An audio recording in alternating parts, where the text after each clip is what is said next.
Fucking Glee. I don't know what pisses me more off about Glee. The fact that I used to so venomly defend it against people and now it sucks, or the fact that I knew it always sucked and then it just got worse. Season 1 of Glee I enjoy. I don't just enjoy the first 13 episodes, I enjoy the whole first season of Glee. I think it's funny, I think it has a very dark humor, but it works. And the characters, while I always was annoyed by Rachel and sometimes Kurt, they made sense and they worked and I could enjoy them. And even if I didn't always enjoy Rachel, I could always just fast forward to her scenes because there would be something else interesting going on, you know, with the whole Quinn Puck fiasco. So there was something I could enjoy about Glee, even if I didn't enjoy every single aspect of it. Because, you know, in an ensemble cast, you know, you're going to like some characters, you're going to not like others. The important thing is that overall the show can keep you and capture you. And season 2 of Glee just fails on every level. And I think the reason why it fails so hard is because it tried to be deep and meaningful when it should have just stuck to what it was doing well in the beginning. Because it was working with the little songs, and the songs would be like, would express how the characters were feeling, and they would not just use, you know, top hits, they would use obscure songs, mix things up, and that worked. But then it decided this season we're just going to do every top 40 song that we can get our hands on and get, you know, royalties to, and we're going to put it in the episode. Doesn't matter if it works, doesn't matter if it makes sense, we're going to find a way to put firework into this whole mix-up. We're going to find a way to put Rocky Horror Picture Show in here because it's popular and people like it, even if it doesn't really work. I mean, there are so many episodes in this season that are useless. Completely and utterly useless. That if you remove them from the season, you would lose nothing. And when almost every single episode you have is a piece of crap, what is there? So let me talk about the biggest thing in Glee this season, which is the bullying storyline. Now, the bully storyline was created as a response to what was happening with the gay teen suicides in America, which is great. You know, it's great that you address that issue and that you put in a very popular show where, you know, this very popular, you know, gay actor playing a gay teen and putting that in there, especially written by a homosexual writer, so you have that balance where it should be really excellent. You should make this work. But there are a few problems with this. One, how it was constructed, because this was obviously done as an afterthought, and I think that what irritates me with all the things that were reportedly about homosexual teens that really weren't. For example, the song Firework by Katy Perry and the song We Are Who We Are by Kesha. They were not made as gay pride anthems. They simply got marketed as such because it worked in their favor. It's not like something like Beautiful or anything Lady Gaga puts out where you can tell there are undertones of, you know, gay pride or whatnot. With these things, it's more like they're in response to something after it's over. And it would have been great to work on that during like the second half of the season with Glee, but to just plug it into your first season with very little time or effort and having to throw away all different kind of storylines in order to make this work, it just comes off half-assed. And that's how I can describe the entire gay storyline, is a half-assed plot constructed to mean something in a universe where bullying has never been seen as a serious issue.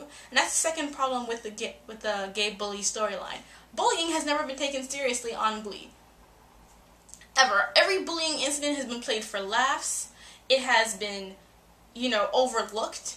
And at the end, they only concentrate on gay bullying. And I'm not saying that we shouldn't concentrate on gay bullying because it's a serious issue.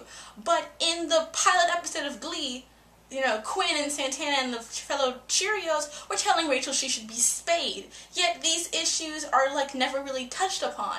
You know, it becomes this whole Kurt issue. And while I get what they're trying to do with Kurt because he is gay and they want to concentrate on issues with him, they set him up to just be one huge gay stereotype. They do not concentrate on any other things. You know, a lot of Like when Puck is put in the porta potty, that's played for laughs. You know, stuff that happens with Rachel being bullied by other cast members, played for laughs. Most of the bullying is played for laughs. Even Santana, who was a bully character, her bullying is supposed to be funny and cool, and we'll be like, yeah, go Santana, whatever, what.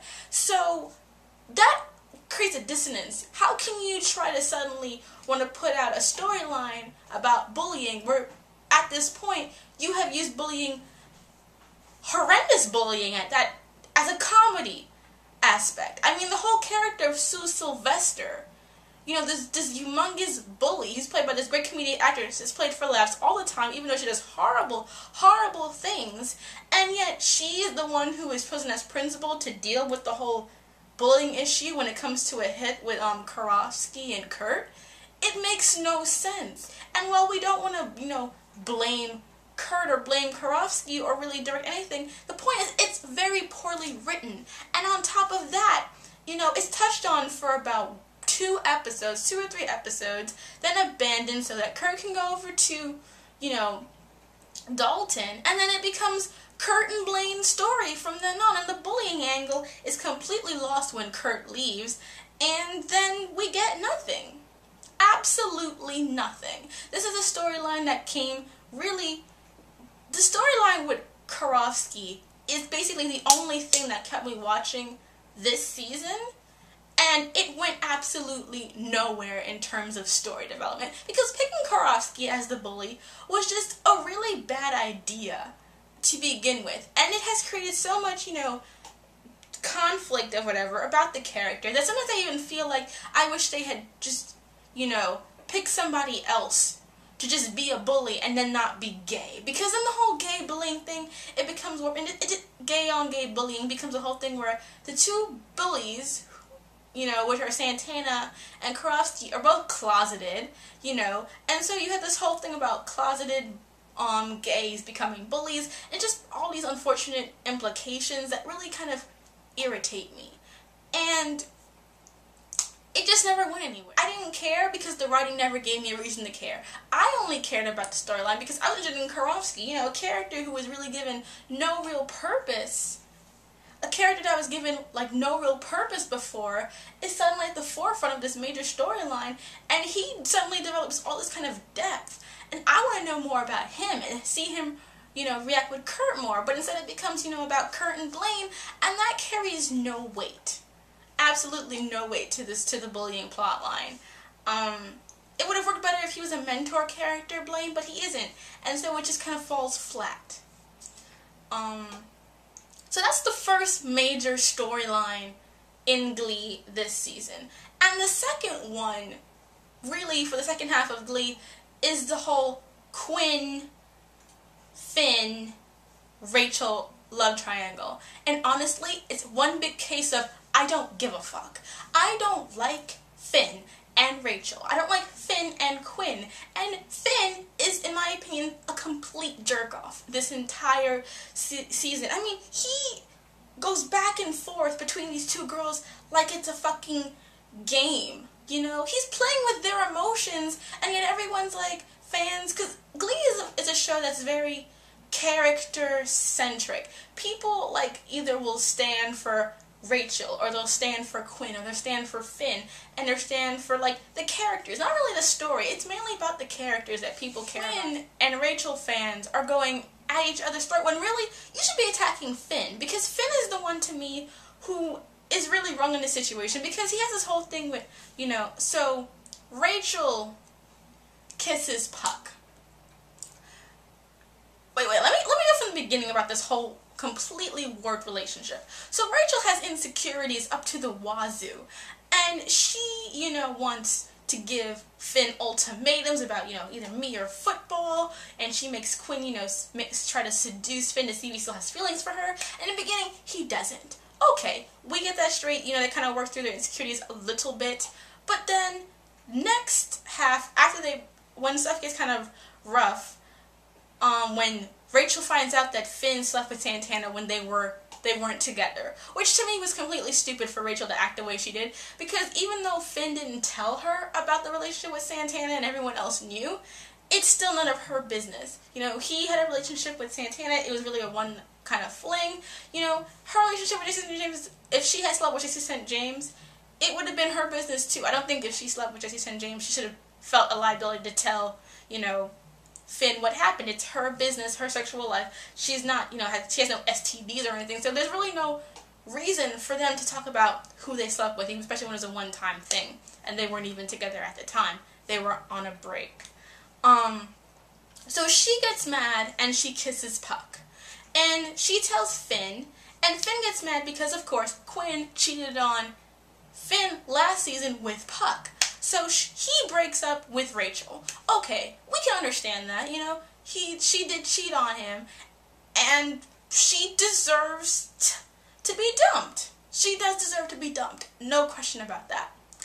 Then he switches over to Quinn. He goes back with Quinn, right? And he says, like, and then they kiss, and they get fireworks, you know, and he's with Quinn now. And then he tells Rachel, there weren't fireworks when we kissed. So now he's back with Quinn, okay? But then every other time, he's flipping between Quinn and Rachel. Quinn and Rachel. When he's mad at Quinn, he goes to talk to Rachel. And then he'll say something nice about Quinn. It's this whole back and forth. Like when the whole Lucy Caboose incident happened. You know, he's about, you're the most beautiful woman in the world. At prom, you're the most beautiful woman in the world. Yet he's still chasing after Rachel. And even though he says to Rachel earlier, there's no fireworks between us when we kiss, later on at the funeral episode, apparently he feels connected or tied to Rachel. Because, you know, not feeling fireworks about, what, 5 episodes before, completely irrelevant. Now you feel something for Rachel. After all of this, after Quinn has been a good girlfriend to you. I mean, everyone kind of shits on her about the whole prom thing. I'm like, she's a teenage girl. She cares about prom. So what? Do we all? And those of us who don't care, we're ambivalent towards it. This means something to her. And just like, you know, if it was Finn's football, we would expect Quinn to support Finn. Finn should support her want to be prom queen. I mean, it's one night, one thing. Just let her have her moment of happiness, because that means something to her. I mean, I don't understand when people are saying that she's wrong. I mean, yes, she's kind of compulsive about it, but he is her boyfriend. They're in high school together. This is what she wants. Why not let it happen? I mean, she's not just with him to be prom queen. You know, people said that, but I don't really get that about her character. It just means something to her.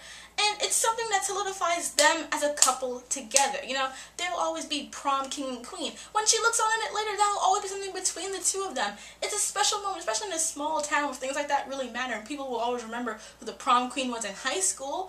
So why are they giving Quinn shit for it? And we're supposed to really be like, she's wrong, and root for Rachel, when Rachel's equally wrong most of the time as well. I mean, people piss on Quinn's ultimatum with Finn, but Rachel did the exact same thing. So I don't know why there's this whole conflict between the girls, when obviously Finn's the one who has issues flip-flopping between the two of them.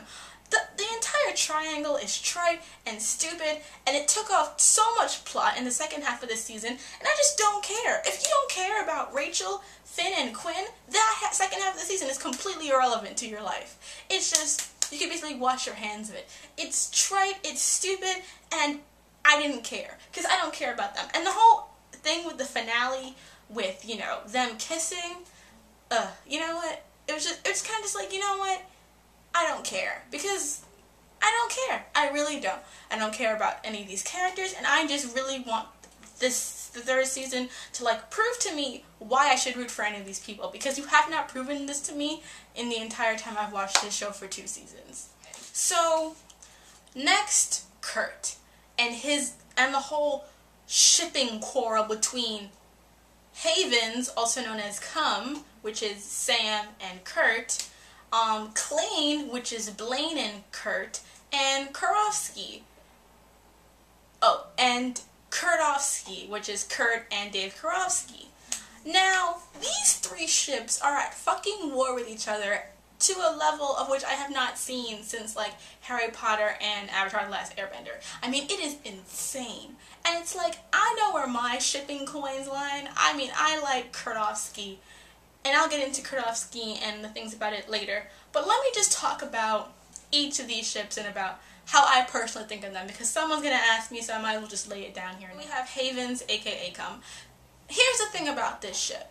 when Sam's character was brought in, he was supposed to be a jock guy who would be Kurt's gay boyfriend. This is what Murphy said going in, that this guy was, everyone said the new guy, Jock, will be Kurt's boyfriend. So, new guy, Jock, Sam. So they brought him in. What happened was, Murphy got attracted to the chemistry between Sam's character and Quinn's character and took out Sam from being Kurt's love interest and put him to be Quinn's love interest. And people are saying it's Murphy, he'll probably troll and change his mind. And you know what? I understand that. I could totally see him doing that if there wasn't for the whole issue of whether Court is coming back or not. And so people who ship this, you know, I do think that there's a little chemistry between the two characters. I thought so when I first saw them together. I thought, yeah, that'd be cute, that's interesting. However, as I've watched the season progress, I think that Sam's character is straight, personally. Could he be bisexual? Probably. It could happen. But now that, you know, the whole thing happened with Sam Sadie's and him maybe not coming back, I really don't know.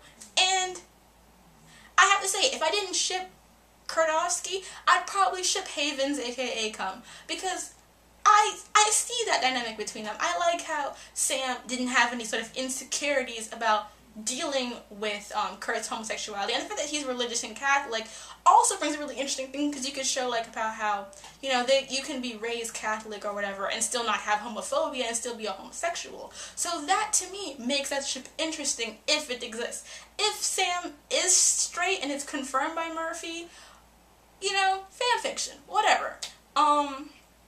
So I really have no problem with the ship. I think it's interesting.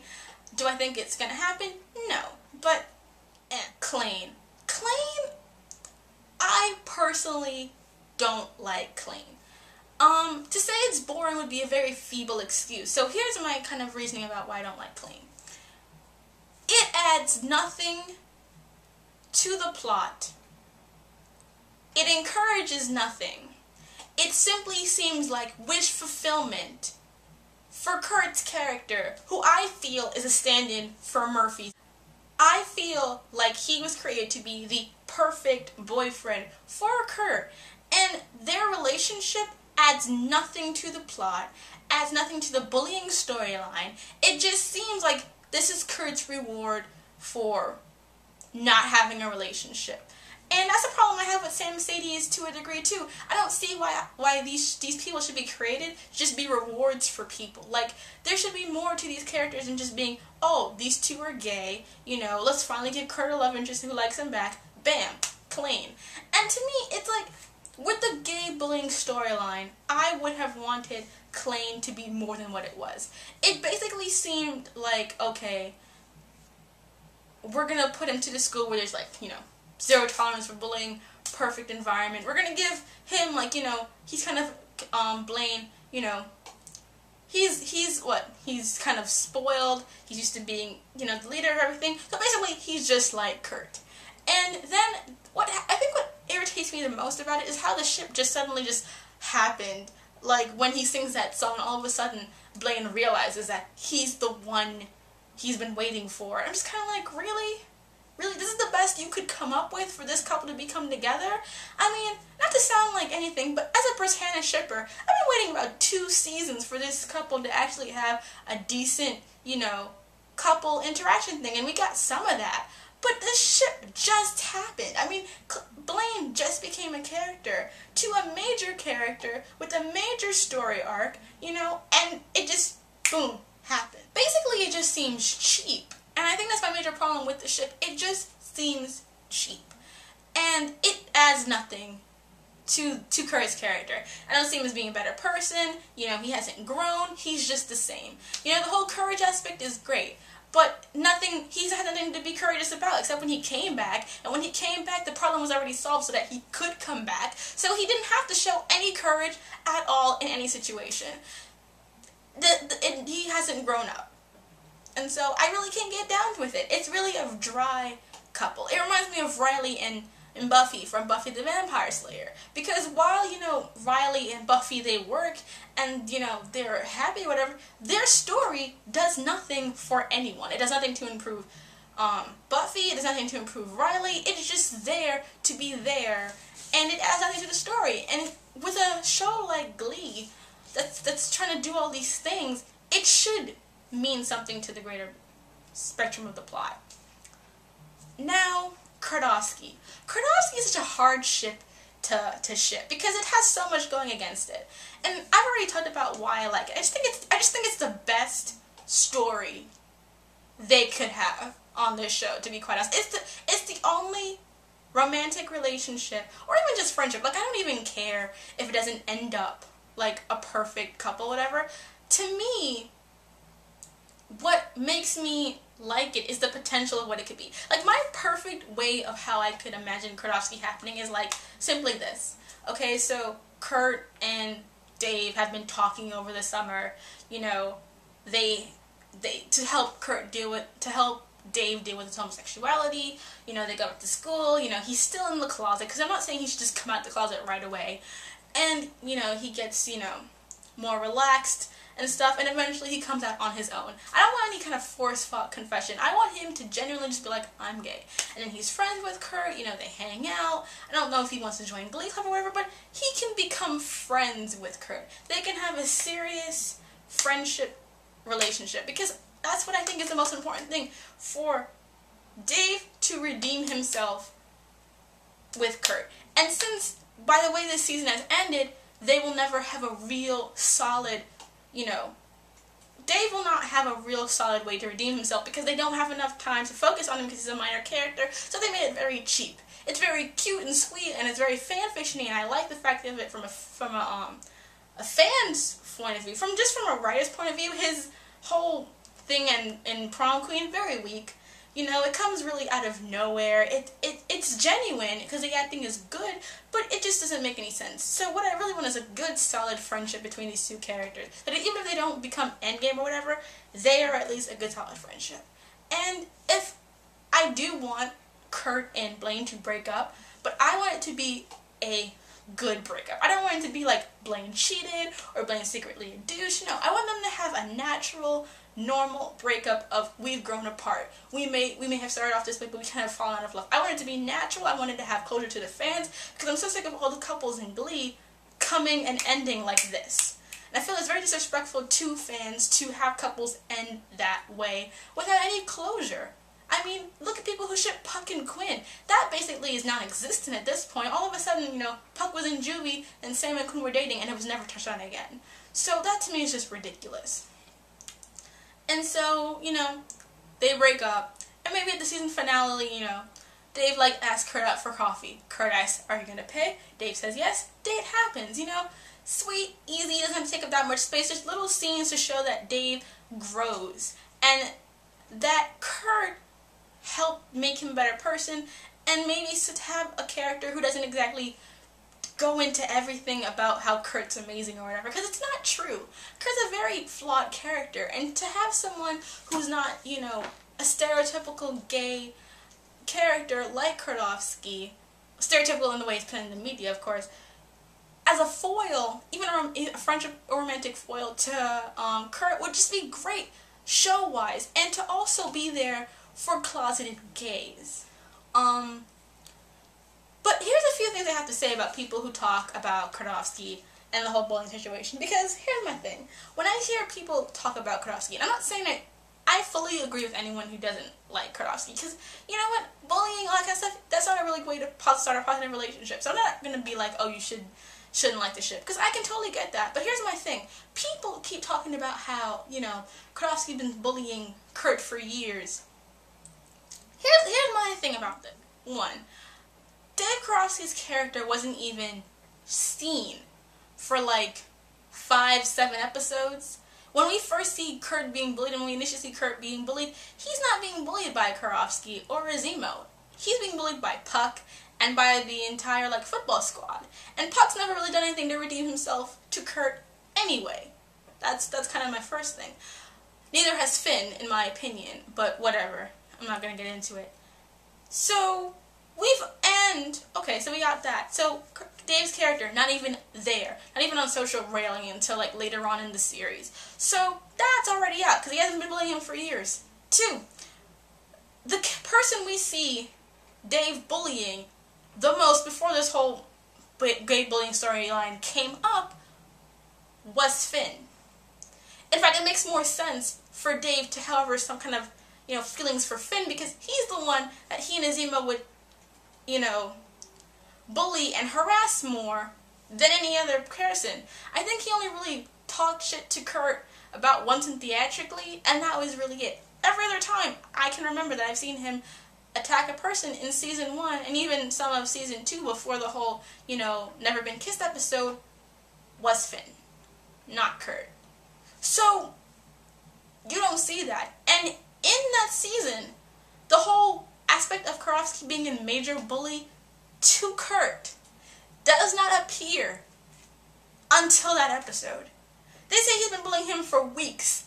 When have we seen this in any of the episodes that came before this? If we have seen it, and I mean not just theatrically, I mean serious putting him in the locker bullying, show me that before Never Been Kissed. Maybe I missed it, because I haven't rewatched the second season. Show it to me. Show me where he's been bullying him for all this amount of time. Because mainly I see it as only happening to Finn. Does it justify it? No, I'm not saying that. But I'm saying that you are taking one episode of a show that has horrible continuity, and you're telling me this happened for years when there's no evidence to prove that besides one episode where it went on for weeks, which we never saw in any of the episodes previously. So those are my thing about the whole Kurt situation. Now let's talk about these closeted bullies. My big irritation has been the reaction of some people about Santana being in the closet and Dave being in the closet.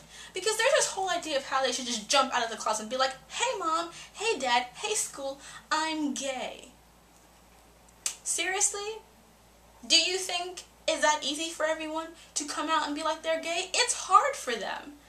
I mean, Santana and Dave are both bullies. They know what will happen. That's why they're bullies, so they can fight out that part of them. They know what's going to happen if they come out. They know how harsh the world can be. So they are part of that harshness. They're afraid. And yet everyone's just like, oh, they should do it for Kurt or Brittany's character or something else like that. Like, what? They should come out when they are ready.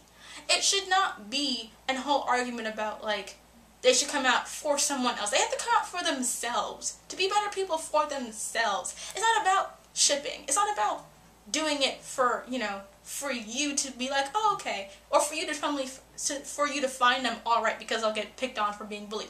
They should come out of the closet because they are ready. Not because you think it'll make them better people. Because that's stupid. That's wrong. It's not up to you to decide when someone should come out of the closet or not. And that mentality just completely perplexes me. Because for a show that's supposed to be all about underdogs and stuff like that, no one roots for the underdogs in this show. It's all about Rachel and Finn and Quinn and Puck. All the characters who really are popular. With the minus Rachel, who's only unpopular because her personality is repugnant. Every character on Glee is a bully. Every single one. Except maybe Mike Chang because he doesn't even speak. And even Tina. Even Mercedes. Who I don't see. Remember the episode when everyone thought that Sam and Quinn and Kurt were having some kind of affair? How everyone jumped on Sam? Didn't even ask his opinion. Didn't even ask him what was going on. Just jumped on him. Everyone in Glee is a bully. Every single character. And yet, the two characters who are bullies, who have actual problems, actual issues, we're supposed to hate them, and everyone else is just okay. If Rachel Berry does it, whatever. That's what pisses me off about Glee. I think that is one of the major things that pisses me off about Glee. It's supposed to be about these underdogs, about all these kind of things. It's like, no, it's about a whole bunch of group of mainly pretty white people in a high-class suburban area, and all they care about is themselves. That's it. Like in Prom, where they want to talk about Mercedes and how she can't find a date.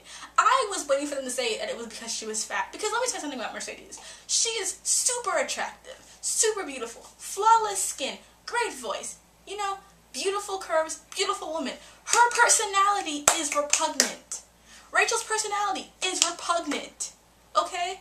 Kurt's personality is repugnant. People hate him because he's gay. No, they hate him because he's a repugnant character. His character traits are obnoxious. That's why. They're unpopular because they are not good people. And I'm waiting for someone to just become a Glee Club and be like, hey, you. All of you are jerks. Never gonna happen, but it should happen. Because they are. And it's obnoxious to have to root for them when they give you nothing to root for. Oh, people don't like me because you're a jerk. Oh, he doesn't want to date me because you are repugnant. That's the reason. It has nothing to do with your looks. Because it's fucking Leah Michelle. Leah motherfucking Michelle. Hot. You're fine, okay? You're beautiful. Rachel Berry? Annoying. If she was real, I would want to punch her in the face. And don't even get me started on Kurt. And don't even come at me and say I'm homophobic, because let me tell you something. I was talking to a good friend of mine who is homosexual. I'm not saying because I'm homosexual I can't be a homophobe. Not saying that. I'm talking to an openly gay Indian boy from a country where being homosexual is punishable by death. Okay? And he tells me that Kurt is an annoying character. That he's just every stereotype lumped into one. And that's all he is. And that is all any of these characters are. They're just stereotypes. And what's even worse is that characters like Tina and Mike get absolutely no storyline. Nothing. They are just there for fodder. The only character besides Dave and Santana that I care about is Sam. Was Sam. Because now we don't even know if he's coming back. Because let me tell you something about Sam. That episode where you find out that he's poor and he's going to have to take care of his family and all that kind of stuff, that made me care. For the first time since Never Been Kissed. It made me care about a character on Glee. Okay? And what I found to make me so pissed off was when Rachel and Finn find out and they go to his house and he tells them his situation and they're like, oh no, you can't quit Glee Club. You gotta come to New York City. Forget your brothers and sisters that need you to be here to take care of them and help them through this very hard, difficult situation. You gotta come to Glee. You gotta be in New York City because that's what's important to us. They know he has money. You know what they bring him? Fucking guitar. What? What? Seriously? I know Rachel Berry got money. All that stupid ass clothes she wearing costs money. Okay? They care so much about Sam. What they should do is just like having to raise money to pay for this fucking New York City trip. They should take that money, split it, and give some of it to Sam. Even give some of it to Sam. A little bit. Or have something else, a fundraiser, and save for something else and surprise Sam and be like, here, we raised money for you to help out you and your family. Nothing like that. At most, they help him find out clothes for prom. Good job, guys. Good fucking job. He's dealing with poverty in a horrible situation, and you give him a guitar, prom tux, and your wishes. Really? And then, that's why I think the finale pisses me off so much with the whole Rachel and Finn thing, because you know what? They've already been selfish, and now they're being even more selfish. They know how much it costs for Sam to go there, and how him being there is him not being with his family and helping out his family. And they fuck up. And they mess it up for their entire team. Why am I rooting for these people? It irritates me. Just to end it up, Sam Sadie, since people asked me about that, I mean, it's okay. I don't have any problem with it because I don't think that, you know, Sam and wouldn't be interested in Mercedes, because Mercedes is attractive to me. So I can see that. My whole thing is that they show no attraction to each other at all besides prom. And two, when the whole thing was happening with Sam's situation, Mercedes was one of the people who jumped down his throat. I'll be holding that against her for like ever. I'd be like, oh, now you want to get on my balls? Sorry, bitch. I remember what you said about me the other day when I was poor. I didn't forget. So that's why I don't like Sam Sadie. It has nothing to do with the characters or physically. I just don't see how in canon that would work when she jumped down his throat and didn't even say anything or has tried to help him in any way since that situation happened. And I hold that against the whole Glee squad. All of them. People who complain about Puck and Lauren. Lauren and Puck is the only good couple in Glee right now. No lie. Because Mike Chang and Tina Cohen Chang, that's just a stereotype. That's all it is. I mean, they function, but not by much. They don't even really exist. Because Everyone's like, oh, Lauren's mean. Puck is an asshole too. He's been mean for how long? He's a bully, you know? Why is it all of a sudden that because Lauren's just like hardcore or whatever, you're like, oh my god, she's so mean. Like everybody else in this damn club isn't, so don't play that. Holly Holiday, horrible character. I hate her. I will always hate her for calling Emma and Rachel and everyone in Celibacy Club prudes for not wanting to have sex. Like, shut up. Don't be backwards. Do not shame anyone for how much sex they have or don't have. Okay, that's the first thing that you should learn in sex education or whatever the fuck you do, Holly Holiday. Waste of character, waste of my time. Sue wasn't really funny this season. She had her parts, but not really. I still stand by the fact that I love Terry. I think she's a better character than Emma. Emma is just one of those people. I just can't stand Emma because she's horrible. And I feel like Emma is horrible, but because she's sweet or whatever, it gets excused. I don't care about them. I love Terry. I'm sad that she's gone. She's actually developed as a character, whereas Emma has stayed stagnant. And this is the second time she's gone with a guy while she was in love with Will and played the guy and led the guy along. So I don't like her. She's a manipulator who gets off on it because she's got OCD and because she's pretty. No, please, don't play that stuff, okay? Will incompetent. Basically it. I mean, this season just wasn't that good. There are a few episodes I liked. I mean, I love the Britney Spears tribute episode, except Rachel Berry's horrible rendition of Hit Me Baby One More Time. Sorry, how it's horrible. Never Been Kissed, Sexy, and Prom Queen. Oddly enough, all very Karofsky-centered episodes. And Santana and Britannia progressive episodes. Everything else, dry. Don't care. Not, like, I have the box set of Glee, the first season, right there looking at me on my shelf. I will not be adding second season to it. Will not. Unless the third season blows me away, like, psh, to the moon. I'm not buying it. I'm not wasting my money because you have proven to me you cannot write a coherent series right now. And I'm really upset about that because I really enjoyed Glee. But after, like, the whole fiasco of Never Been Kissed, I would just, you know, not care. I didn't care. I would just wait for the episode to come on Hulu. Sometimes I would miss sometimes. Because usually, like, if I miss a show and it goes on Hulu, next day, bam, waiting for it to come on. And weeks would go by. Like, oh, shit, I gotta go catch Glee on Hulu. I didn't care. Horrible second season. Horrible, very little positive to say about it. And hopefully the third season will be better. However, I'm very doubtful because he's talking about how it's going to be less guest stars, you know, all this kind of stuff, whatever. Then we find out that Ida Menzel, who played Rachel's mom in the last season, is coming back. What happened to no guest stars, huh? Already gone. Sam and Mercedes, who, you only had Mercedes, like, food in the whole Tots episode, which is fucking horrible. Now she's supposed to be dating Sam. Now you might not even have Sam, and now you're just going to put some random guy from who might win your stupid talent show into the storyline. So, I don't care. I really don't care about Glee anymore. I mean, I have a Glee button. I loved Glee. Got the first season. I used to tell people, no, it's good. Can't anymore. I really can't. They had to step their game up so far in season 3, and I feel I deserve that. Because here's the thing. I love Glee. I loved Glee. I supported that show. I thought it was fun. I would listen to the music. I would defend their covers. I would defend that show like it was my own. And for them to mess with it so much and make me so upset, I feel I have every right to criticize the show because I love it. I care about it. Even now when I'm pissed off at it and I almost hate it, I still care about this stupid show. I still want it to be good. I want it to improve. I want it to get better. But you need some vagina on that writing staff like 3 years ago. Okay? It has to get better. And I'm not going to cut corners for it because I like it that much. I know it can be good. It used to be okay. It used to be really good and really funny.